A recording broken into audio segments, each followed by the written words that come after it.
Today we're going to make classic pineapple upside down cake using just these ingredients, so let's get started. To get this recipe kicked off, we're going to start with 2 tablespoons of butter, and we're just going to rub it in the bottom of a pie plate.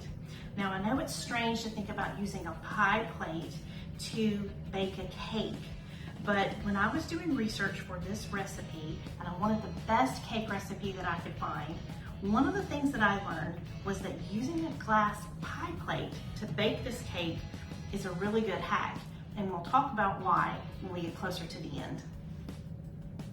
Our butter has been spread all around the bottom, and it looks like a lot of butter, but this is what's actually going to be used to make our good caramelized topping. And it's called an upside down cake because what we do here on the bottom, when we get through baking it, we're going to flip it over, and our bottom is actually going to become the top of our cake. So we're creating the top right now. The next step is 1 cup of brown sugar. And we're gonna spread it around the bottom of our pie plate. And we're gonna use it almost like you would creating a graham cracker crust.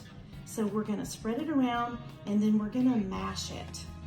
Just press gently all around the sides and just a little bit up the edge.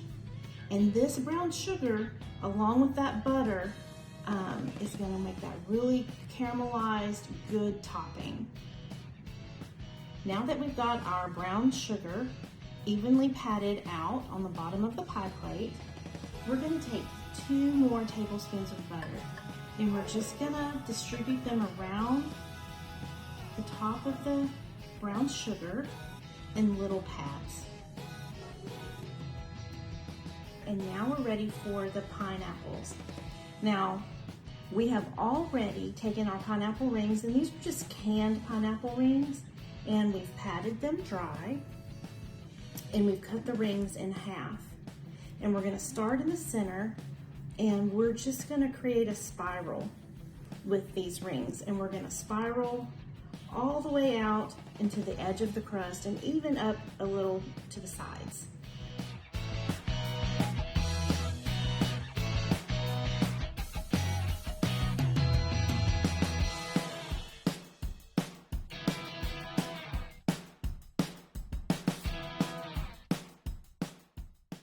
So we've arranged our pineapples, and this is going to be the topping of our cake. And the last thing that we're going to do, so we can make sure we get a really pretty topping, is we're going to take a clean paper towel and we're going to gently press those pineapples down into that brown sugar. Now when everything gets hot and melted, the caramel is going to move around anyway, but we really want the pineapples to be front and center.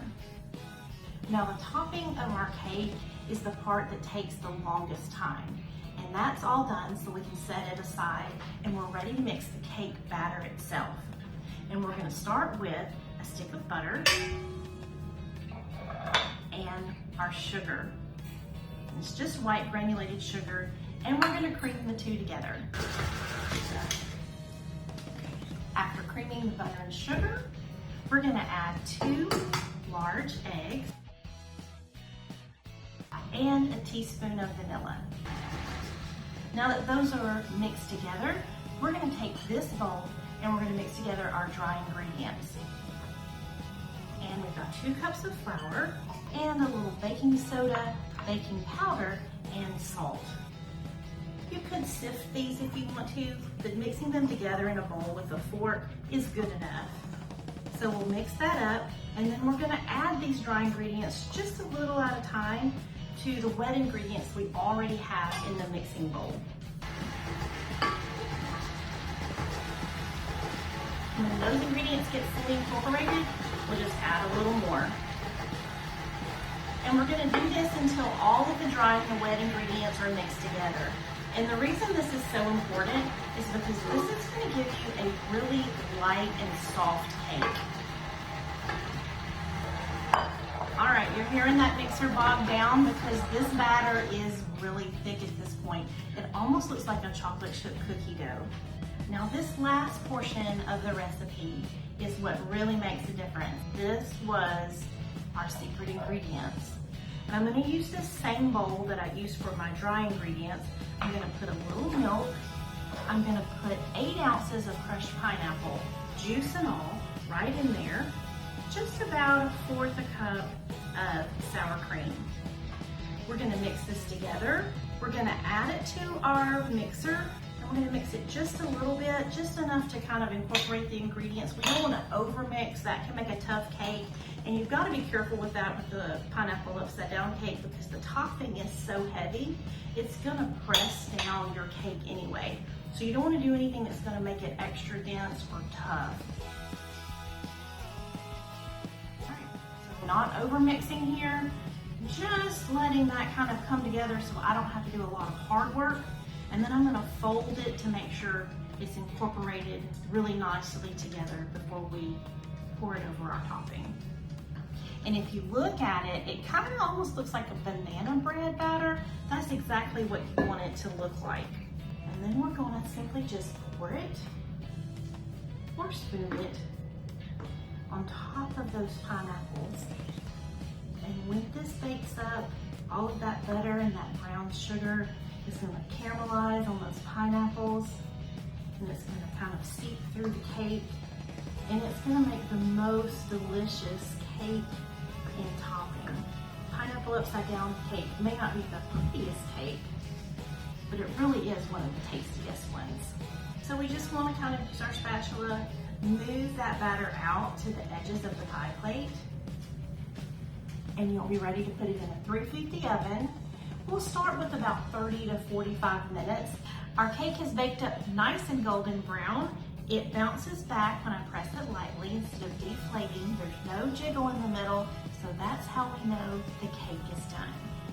And this is the part of the recipe where having a glass pie plate comes in really handy. Now traditionally, pineapple upside down cake is made in a cast iron skillet. And when you go to turn that cake over, you can't really see what's going on, so it's gonna be a surprise. But with the glass pie plate, you can watch that cake release and you know exactly what you're getting, and there's no surprise. Now with the amount of butter, it's probably not gonna stick, but being able to see it, you can help that cake along if you need to. So look at that cake. You got your beautiful pineapple topping with the spirals. You could almost call this a double pineapple cake because we don't have just pineapples on the top. Remember, we used our secret ingredient, we put the crushed pineapple inside, where most recipes just call for pineapple juice. Now you might be thinking that there's something missing from this cake, and that's the cherries. Now traditional pineapple upside down cake has cherries baked right into the topping. But in my search for the best recipe, that was just giving a retro vibe that I just wasn't good with. So I'm not gonna abandon those cherries altogether. We're gonna include them in our serving ideas. So let's talk about that, because I want your cake not just to be a success in the kitchen, but to be a success all the way to the table. So here's what we're gonna do. When I slice this cake, I always slice it into wedges. And you should be able to get about 8 to 10 pieces out of this cake. So we're gonna slice it into a wedge, and we're gonna serve this cake warm along with a little vanilla ice cream. And that's where we'll add in our cherries. We're gonna take a scoop of vanilla ice cream. We'll put it right next to our cake, right there. All of that good, warm, pineapple-y, buttery goodness. We're gonna have a little sprig of mint. And we're gonna tuck a couple of cherries right in there next to it. And now you've got all of the elements of a traditional pineapple upside down cake and a delicious dessert. You could even have a drizzle or two of our specially curated broad lawn honey if you like. But this is gonna be a dessert that your guests are not gonna forget. And I can't wait for you to serve this at your table really soon.